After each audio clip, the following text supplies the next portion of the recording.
Nah, ini adalah ijazah yang kemudian ditampilkan Bareskrim. Kenapa fotokopi? Ya karena ini yang ditampilkan oleh Dirtipidum Pak Brigjen Juandani ketika press conference tanggal 22 Mei itu. Kenapa saya nggak pakai Dian Sandi lagi?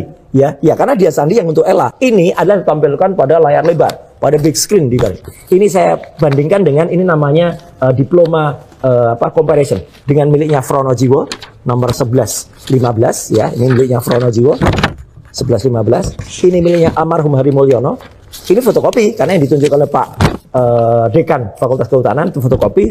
Kemudian yang ini adalah milik orang yang asli ya, yang dia posting milik Sri Murtiningsih 1117. Kemudian ketika dibandingkan 1117 masuk hanya 1115 milik Front yang masuk, 1120 milik Pak Jokowi keluar. Jadi ini tidak pada satu cetakan sama. Perkembangan terbarunya adalah kami juga menemukan banyak sekali nih Mas kiriman-kiriman ijazah asli benar-benar saya dari kakak-kakak angkatan kami. Itu mahasiswa Fakultas Kehutanan angkatan 79 ada, 78 bahkan ada yang baru lulus 85, tapi intinya semuanya lulus 85. Jadi yang kita perlukan kan ijazah pembanding yang tahun 85, bukan yang mereka masuk tahun berapa, karena wisudanya bisa beda-beda. Itu semua analog, dan semua kemudian kita periksa, kita analisis, saya scan semuanya di digital. Maka saya menunggu, oke, kalau dikatakan nanti ada bukti aslinya, mari kalau terbuka-bukaan, kalau ini gelar perkara beneran. Jadi di Bareskrim Mas, itu ijazah Pak Jokowi sudah diperiksa. Jadi ini udah masuk puslapor nih. Ijazah fisik, ijazah kan fisik nih, bukan ijazah digital ya. Kalau e-certificate beda cerita. Ini ijazah fisik yang sudah masuk ke puslapor. Di puslapor itu bukan polisi loh Mas. Isinya itu ahli-ahli. Artinya bukan lulusan akpol yang polisi reserse, bukan. Itu semua ahli-ahli, ahli kimia dari situ, ahli fisika semua dari situ. Dan situ sudah diuji dengan jelas dan nyatakan identik dengan pembanding-pembandingnya. Nah, jadi kalau masih ada anggapan bahwa ini Ella-nya seperti ini, loh, yang melakukan Ella pun itu mohon maaf Mas, kan belum lihat dokumen aslinya juga. Artinya ya nggak apple to apple juga. Sedangkan kalau yang dilakukan oleh Bareskrim sudah jelas ijazahnya asli, diperiksa di pembanding-pembandingnya asli-asli juga. Jadi asli dengan asli. Kalau kita bandingkan asli dengan kopi-kopi dan kopinya pun diambilnya beda-beda kameranya. Mungkin Mas Roy juga pasti sebagai pakar pasti tahu. Suatu dokumen diambil oleh dua kamera berbeda aja pasti analisanya bisa berbeda. Itu kan udah tidak terbantahkan, sudah pasti kalau itu. Nah, jadi bagaimana kita mau bandingkan? Itu yang pertama. Nah, yang kedua Mas, sebenarnya kalau kami lihat, dan ini bisa mungkin ditanya ke semua pakar-pakar hukum ya, membuktikan dokumen palsu atau pemalsuan itu sangat mudah sebenarnya. Ditanyakan penerbitnya. Dan ini sudah dikonfirmasi oleh kaedah-kaedah di Mahkamah Konstitusi. Kalau ada sengketa pilkada, kepala daerah yang dituduh ijazah palsu, itu tinggal ditanya, oke, surat keterangan dari yang penerbitnya siapa? Contoh, Mas mau menerbitkan suatu dokumen. Ada orang yang bilang, itu dokumennya palsu. Tinggal tanya, Mas, bener nggak Anda menerbitkan itu? Betul. Loh, apalagi isunya? Apalagi ini sebuah ijazah, sudah digunakan, sudah diverifikasi juga oleh KPUD ketika wali kota, ke KPU juga sudah diverifikasi. Nah, ditambah lagi bukti-bukti pendukungnya lengkap semua, semua riwayat akademisnya lengkap, sampai foto-fotonya pun masih banyak, teman-temannya pun, teman sebangkunya pun masih bisa menyatakan betul ini kuliah bareng saya. Jadi ya kami melihat mau bagaimana lagi ini dibuktikan sebaliknya, karena tidak terbantahkan lagi fakta-fakta itu. Balik lagi, fakta itu kan berbicara sendiri tanpa harus dijelaskan. Ya itulah yang dimiliki oleh UGM, dokumen-dokumennya yang kemudian sudah diberikan kepada Bareskrim pada saat penyelidikan di sana. Nah, di Polda Metro Jaya pun juga sama saya rasa. Saya yakin bahwa karena ini kan dua peristiwa berbeda ya Mas. Yang di sana adalah pemalsuan, di sini penyimpan nama baik. Ya. Pemalsuannya sudah jelas tidak terbukti. Nah, walaupun di sini tetap secara prosedur hukum acara tetap dilakukan kemarin. Sudah ada penyitaan, karena itu kan tetap harus diuji ulang. Dan itu nanti untuk penggunaan di persidangan oleh penuntut umum kalau memang ini masuk ke persidangan nanti. Nah, jadi kalau yang kami lihat sih memang ini semua sangat mudah sebenarnya. Hanya memang karena ini proseduralnya harus dilakukan, ya kami hormati semua proses yang berjalan lah gitu. Polda kami juga minta gelar perkara khusus juga di Polda Metro ya, bukannya dari Bareskrim. Kalau Bareskrim gelar perkara kasus itu supaya kasus itu diulangi lagi, ya dilihat lagi, jangan di stop. Kalau di Polda Metro Jaya adalah untuk melihat kok bisa naik jadi tersangka, bisa naik jadi penyidikan tuh karena apa? Karena selembar ijazah fotokopi, gitu loh. Gitu kan belum ada, aslinya belum disita kemarin ya. Kalau sekarang konon sudah disita, ya kan berarti kan harusnya belum bisa naik dulu kemarin, kok tiba-tiba udah naik. Itu ada ketidaksesuaian. Perkara fitnah dan pencemaran baik itu kan ada kasus perkaranya ijazah palsunya dulu. Ijazah palsunya itu harus dibuktikan dulu keasliannya di level pengadilan. Nggak bisa hanya di level kepolisian atau hasil analisis dari lab 4 ya. Itu inkrah di level pengadilan, baru kemudian dari situ kalau itu tidak benar berarti kebalik, justru orang yang buat ijazah itu yang jadi tersangka atau yang menggunakan ijazah. Tapi kalau itu memang asli putusan pengadilan, ya nanti mungkin kuasa hukum bisa beda pendapat, gak apa-apa. Itu kemudian baru itu jalan fitnahnya di mana, pencemaran baiknya di mana. Memang itu yang kami laporkan, dan pada saat kami melapor kembali lagi, tentunya kami sudah memiliki keyakinan bahwa sudah ada tindak pidana karena Pak Jokowi kerugiannya sudah dirasakan. Beliau merasa namanya dicemarkan, sehingga inilah satu-satunya cara, karena kita sudah memberikan himbauan secara luas, tapi tidak juga diindahkan, sehingga ini satu-satunya cara untuk fitnah ini dihentikan dan nama baik Pak Jokowi bisa dipulihkan. Dan juga nama baik rakyat Indonesia juga, jangan sampai jejak digitalnya, ini kan kalau didiamkan jejak digital tidak akan hilang, Mas. Terus seakan-akan memang benar ijazah Pak Jokowi itu palsu, jadi Presiden Indonesia ijazahnya palsu. Itu yang mau kita hindarkan, karena tidak sesuai dengan fakta yang ada. Kami sudah yakini ini memenuhi unsur. Namun kan ada sebuah proses hukum yang harus dijalani, ada hukum acaranya, dan kami hormati, dan itulah kenapa dari awal itu, dari penyelidikan, ada mungkin sekitar 2 bulan kalau tidak salah ya, ditanya dulu, dimintai dulu keterangannya, diundang juga semua pihak-pihak yang terkait, memberikan klarifikasi, dan ternyata setelah diundang semuanya dan dilihat, oh ini layak untuk dinaikkan ke penyidikan karena sudah ditemukan adanya unsur pidana. Nah sekarang tinggal masalah dicari siapa tersangkanya, siapa pelakunya, dan kalau mengenai bukti-bukti ya sebenarnya dari pihak Polri sih sudah luar biasa sekali ya. Kami juga tidak menyangka di Bareskrim itu, Mas, ada puluhan saksi dan puluhan dokumen yang diperiksa, sampai UGM, sampai kartu di perpustakaan aja Pak Jokowi kalau tidak salah saya lihat itu ditemukan. Jadi luar biasa juga UGM sudah masih menyimpan itu semua, dan itu masih asli-asli semua, dan ya itu kan fakta ya, Mas. Itu tidak akan bisa dibantah. Nah jadi ya kalau untuk perkara yang lain ada 3 lagi mungkin yang Mas sampaikan tadi, mungkin kami tidak bisa mengomentari lebih jauh, tapi saya yakin bahwa penyidik itu profesional dan akan jelas hitam putihnya seperti apa. Semua yang dikatakan itu kita hormati, tapi kita harus bicara dengan fakta, jangan hanya naratif atau istilah saya kalau di baju kalau di baju ini ya itu hanya talk the talk. Wow, not only talk but talk the talk.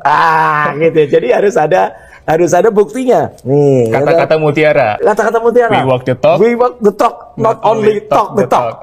Selama ini, meskipun katakanlah sudah melalui satu proses di Bareskrim, di Puslapor, kami tuh tunjukkan semuanya. Tadi dikatakan oke, itu fotokopi.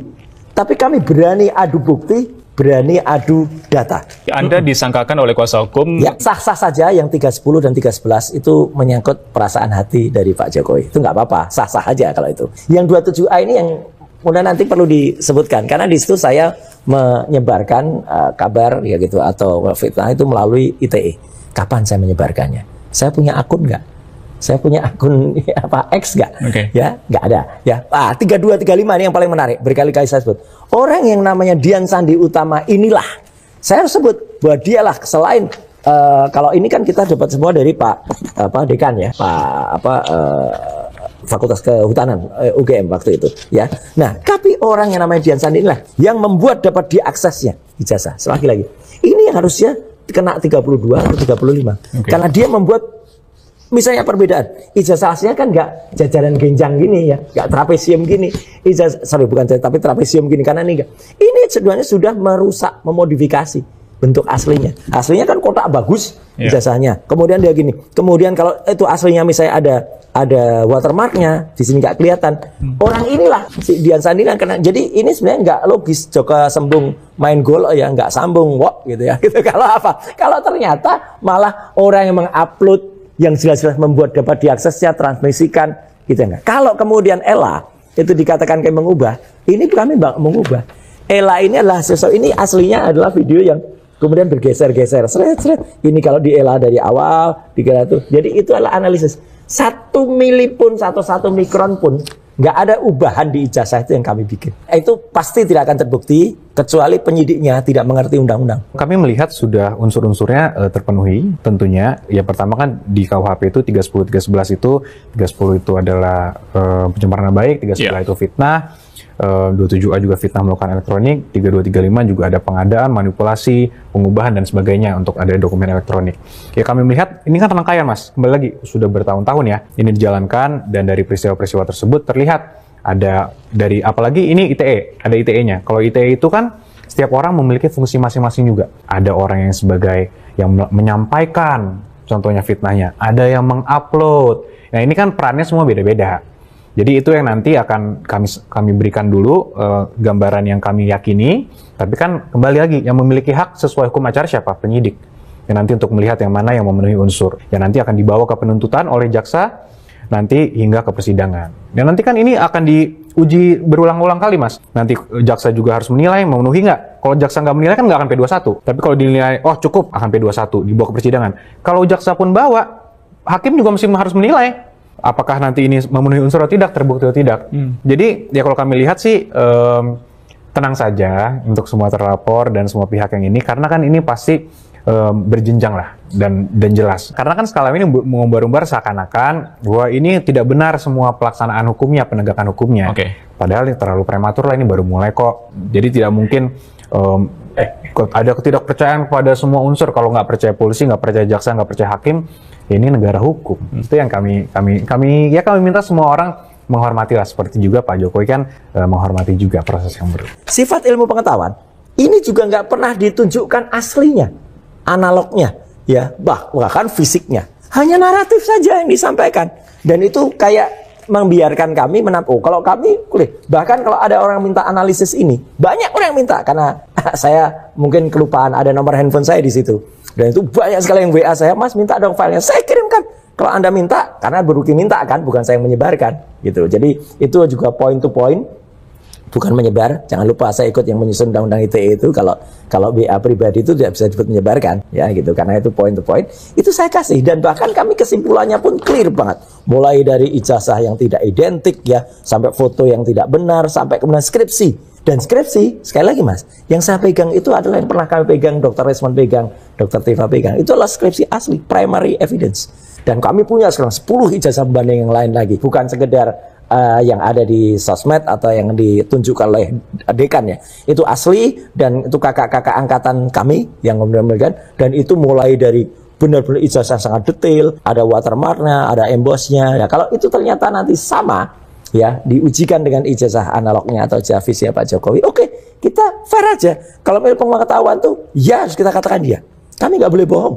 Jadi sama sekali nggak boleh bohong. Kalau memang iya, tapi kalau memang false ya, tidak benar, kayak misalnya di ijazah tuh nggak match ya kami katakan nggak match. Seperti tadi, ketika ini tidak match, yaitu kami harus bilang itu tidak match. Ketika ini match, ketika ini keluar, itu berarti tidak match. Jadi artinya clear. Jadi ini adalah asas-asas hukum yang mungkin kita harus pahami juga. Setiap orang itu kan memiliki hak juga Mas untuk nama baiknya dilindungi. Justru jangan sampai, ini kan dua sisi nih argumennya. Satu sisi argumen bahwa jangan sampai menekan freedom of speech. Sisi lain, hak warga negara juga harus dilindungi dong. Jangan sampai semua orang bisa dipaksa, dikatakan kalau dokumennya asli, teriak-teriak bertahun-tahun, palsu. Apalagi disuruh, yang dituduh itu disuruh yang buktikan loh. Jadi Mas lain kali bisa aja sertifikat tanah Mas dibilang palsu sertifikat tanah rumah Mas. Buktiin, coba. Mas kan pasti nanya ke saya, lu siapa nyuruh-nyuruh gua? Kira-kira kan gitu. Jangan sampai semua orang bisa jadi korban-korban berikutnya. Karena ini Pak Jokowi saja yang seorang presiden loh Mas, menjadi korban. Apalagi rakyat biasa. Saya pun jujur aja, kalau saya ada orang yang menuduh ijazah saya palsu, suruh saya buktiin, saya tidak akan mau. Dan saya akan marah juga pastinya. Gimana caranya kan Anda belum pernah lihat mengatakan palsu, apalagi dokumen pendukungnya jelas.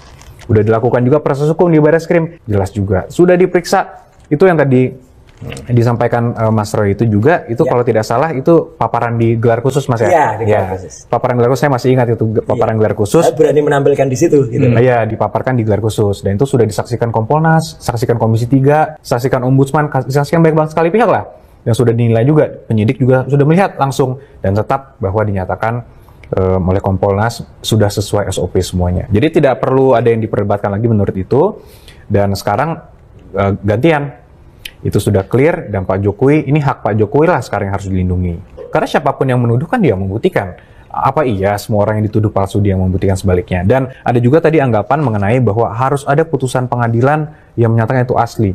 Nah itu kebalik-balik. Justru di mana ada perkara pemalsuan, harus ada dulu putusan pengadilan yang menyatakan itu palsu, baru orang dapat mengatakan itu palsu. Jadi semua dokumen itu yang diterbitkan secara resmi, contoh sertifikat rumah Mas, balik lagi biar gampang ini nalarnya pemirsa kan. Iya. Sertifikat rumah Mas harus dianggap asli hingga dibuktikan sebaliknya. Jadi kalau bayangkan kalau Mas mau menggunakan sertifikat Mas ke bank untuk jaminan, kemudian bank mengatakan, mana putusan pengadilan yang bilang ini asli? Loh, ini sudah diterbitkan secara resmi kok BPN. Kecuali ini sudah ada putusan pengadilan menyatakan ini palsu, baru Anda berhak menolak. Dan pasti kan bank akan verifikasi ke BPN. Asli nggak ini sertifikat nomor segini? Asli.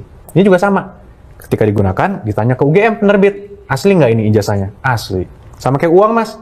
Mas mengatakan uang palsu, Mas gunakan untuk saya jual beli. Kemudian saya bilang, ini asli nggak? Mas bilang, ya silahkan tanya aja ke penerbitnya. Saya tanya ke Bank Indonesia, asli kok benar saya terbitkan? Ada orang bilang palsu. Ya mau gimana? Ini kan logika sederhana sebenarnya. Yang paling penting itu kita tidak mau ini menjadi contoh yang buruk, Mas. Ini dapat berpotensi sekali untuk menjadi presiden yang sangat buruk. Kalau yang saya jelaskan tadi itu, semua orang dipaksa loh. Dipaksa seakan-akan dialah yang menjadi bolanya ada di dia. Dia yang memiliki kewajiban, padahal sudah jelas dia tidak memiliki kewajiban.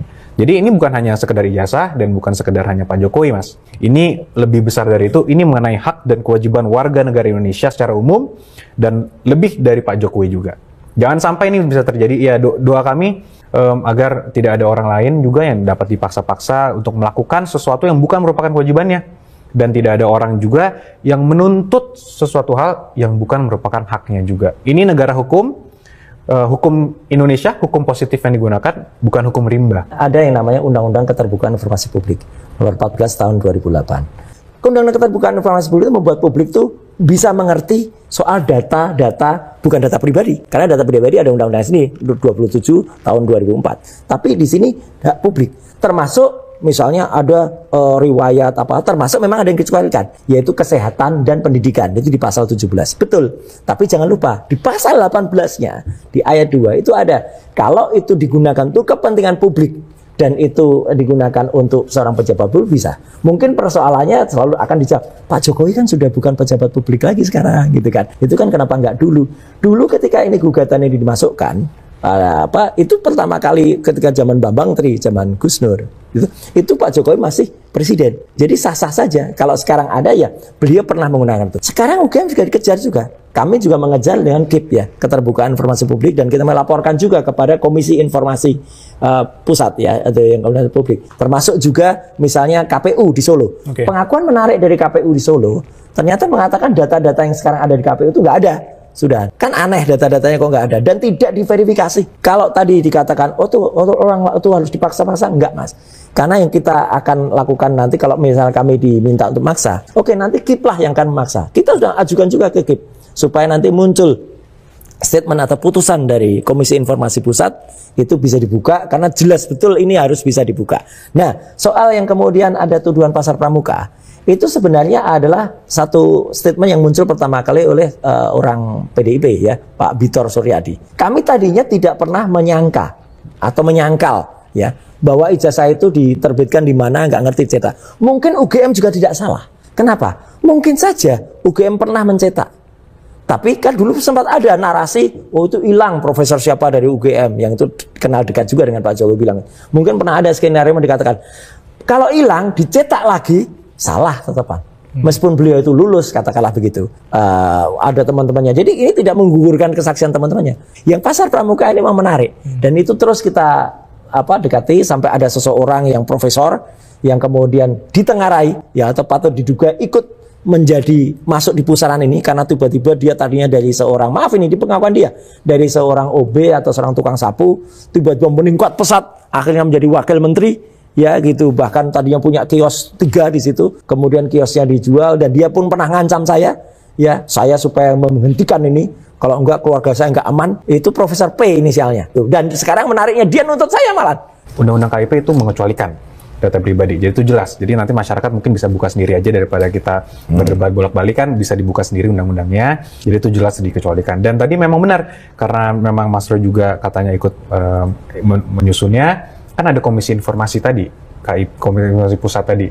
Harusnya kan itu adalah mekanisme yang dijalankan dari dulu. Kenapa tidak dari dulu ke situ, belum melalui komisi informasi, tapi sudah menuding bahwa itu palsu. Itu yang kami sayangkan sebenarnya. Oke. Nah, kemudian pasar pramuka juga sedikit saja saya harus komentari tadi. Boleh. Ya, pasar pramuka tadi menurut saya itu sangat tuduhan yang sangat liar dan tidak berdasar ya. Sudah jelas bahwa yang disebut-sebutkan juga tadi oleh orang yang tadi Mas Roy sebutkan juga itu memang sudah dibantah juga oleh orang yang bersangkutan, itu tidak benar dan sebagainya. Dan saya juga mendengar juga bahwa ada perfilman ya. Saya sebutkan karena saya lihat dari media, nggak apa-apa, sudah melaporkan juga beberapa pihak. Jadi memang berpotensi untuk merugikan banyak sekali pihak. Jadi ya kami sih mohon juga ketika kalau ada fakta-fakta atau kalau ada ya bisa dikatakan gosip-gosip atau dalil-dalil yang belum bisa dibuktikan, ya mohon jangan disebarluaskan karena berpotensi juga merugikan banyak orang dan ada konsekuensi hukumnya.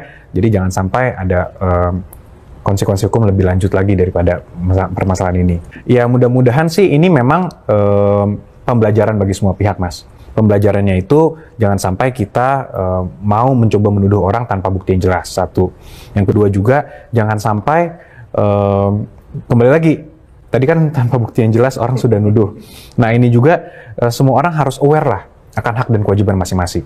Jangan sampai kita meminta sesuatu yang bukan hak kita dan memaksakan orang untuk melakukan sesuatu bukan kewajiban dia. Dan Pak Jokowi ini, karena bayangkan bertahun-tahun kalau Mas Dewi itu kan belum tentu kuat juga kan. Pak Jokowi ya selama ini kuat, tapi di akhir ini sudah bukan purna tugas, kok masih diteruskan dan sudah merugikan nama baik beliau dan keluarganya. Sehingga itulah melakukan laporan polisi. Ya mudah-mudahan tidak ada lagi korban seperti Pak Jokowi. Masyarakat juga kita bisa makin guyup, tidak ada tuduhan-tuduhan tidak berdasar, dan hukum di Indonesia itu ditegakkan.